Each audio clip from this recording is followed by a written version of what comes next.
Hey, greatest subscribers in the world, and welcome newcomers. You're going to want to hit the subscribe, hit the bell, because you, me, and my brother Earl, we have a lot of fun here.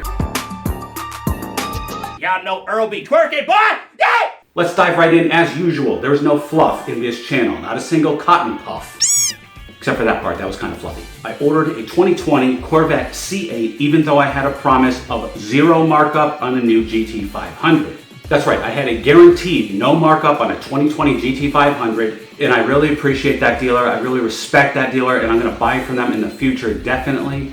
But I ordered a C8. Let's discuss why. I'm gonna start with a money shot. Interior. Look at that driver-focused cockpit. Luscious fighter jet controls melting all over your face every time you get in the car. Buttons galore.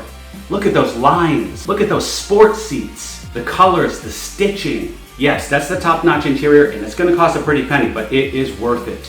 Having coming from a 2017 STI, which was awesome, and then a 2018 Mustang GT with 401A equipment package, which was also awesome, and now a GT350 with a convenience package and the upgraded seats. I'm kind of tired of good interior, and now I'm looking forward to a great interior experience with the Corvette C8. Look at it, it's gorgeous. Although I didn't know what to think of it at first, now I love that button strip. Everything is just within reach and at your grasp. No more reaching for anything, except for a stick to beat off all the ladies when I'm driving my C8. Yeah. You don't? Second reason I ordered a C8 over the GT500, there is not likely ever going to be a manual option in the C8 due to functionality. No! And I am reading this quote from the Executive Chief Engineer, Taj Jucher. Sorry if I butchered your name, bro. Anyway, dude told Car and Driver that part of the reason is the desire not to breach the mid-engine C8's central tunnel. That tunnel is the backbone of the car. And if you break the backbone, you lose a lot of structural efficiency. With a shifter, you have to have a big hole in the tunnel for the linkage to go through. Do I want a manual? Absolutely I want a manual. But given what I just quoted from Chevy, it's not gonna happen in the C8. We can hope for a manual in the Z06, but given what he said, it's not looking good, guys. It's not looking good. Nobody cares about us hopeless romantics anymore. Anyway, at least it has a Tremec DCT, which I heard is a remarkable improvement over the current Corvette automatic. And the GT500 also doesn't have a manual. And you know what? I'm even more offended by that coming from an American muscle icon like Mustang. Look at this dial. No! I'd want to throw up every time I touched it. No offense, Ford, you are still the best for giving me my beloved GT350. But get your head out of your tuchus with this dial and no manual option in a Mustang. Next reason, the 2020 C8 has supercar looks and the performance to back it up with 0 to 60 in less than 3 seconds with the Z51 package. The car is so light relative to other cars at least that I was considering that even though it's a moderately powerful car at only just under 500 horsepower, I bet the butt dyno is going to be off the charts all throughout the power band.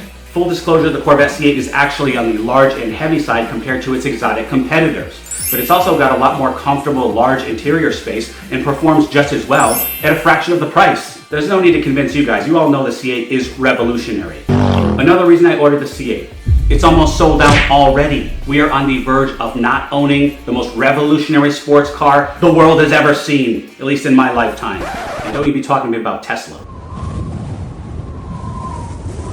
No offense to the electric junkies. And lastly, while I do not know the price of the C8 with the Z51 and the upgraded interior, I do know the price of the GT500. And I kind of think it's too high for that level of interior and that level of performance. And also that level of looking like every other Mustang GT, except for from the front, which is super sexy, by the way. Don't get me wrong, I would love to have a GT500 in the lineup. I just think it's overpriced. And also I just think it's too overpriced to have to deal with this.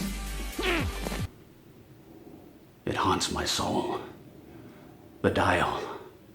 It haunts my soul. So here's the pricing that I was promised for the GT500. Keep in mind they're not charging me any markup, which I sincerely appreciate. Ford dealer, love you guys. And hey, maybe I'll pull a Stang mode and get both of these sitting in my garage at some point. But for now, I had to make a choice. All right, I'm sharing you guys the price list, but I'm not mentioning who gave it to me.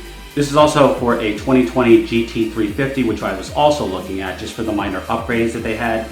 So this includes a base price of $70,300 with a destination and delivery of $1,095. There is a gas guzzler tax for the GT500 that's $2,600. I would spec out the Recaro seats at $1,595. I would do the technology package at $3,000. That's a lot to pay for Cobra projection lights, but I bet they look so awesome. I wouldn't do these vinyl stripes, they're just too expensive, and I have a guy who does it for only 250 bucks. Plus I can change the colors anytime I want. Definitely not touching the painted stripes at $10,000. I would do the exposed carbon fiber instrument panel at $1,000. And I would also do the handling package at $1,500. So with zero markup, I would be paying $86,000 for a base model Mustang with a couple of options in it. Not even talking about the carbon fiber package, which adds over $18,000. When I am pretty confident that I can get a C8 that will do 0 to 60 better for a lot less than that. I'm guessing 75, maybe upper 70s for the C8. What would you guys do? Anyway, my dealer said the C8 will arrive in January or February, so until then I will be driving the GT350. And who knows, maybe if we build this channel fast enough, I'll keep the GT350 in the lineup. Flat plane crankshaft. What's up? You already know. Or maybe you didn't know. That's why I'm telling you right now. I challenge you, rated R's. Isn't that cute? Rated R's. To go out and share with friends, with family, with total strangers. Get the word out.